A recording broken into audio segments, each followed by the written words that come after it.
در این روایت تصویری 3 مکتب بزرگ هنر رو در کنار هم می‌بینیم. در مکتب تبریز اول رنگ‌ها اشباع و درخشان، چهره‌ها شاعرانه و عاشقانه، ریتم ترکیب متوازن و روایی و موضوع عشق و ادبیات است.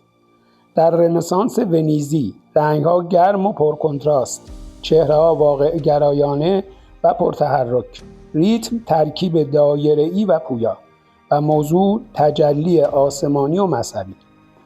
در نقاشی‌های دودمان یوآن رنگ‌ها آرام و خاکی‌اند، چهره‌ها رسمی و آیینی و ریتم ترکیب سلسله مراتبی است. موضوع قدرت و تقدس سلطنتی.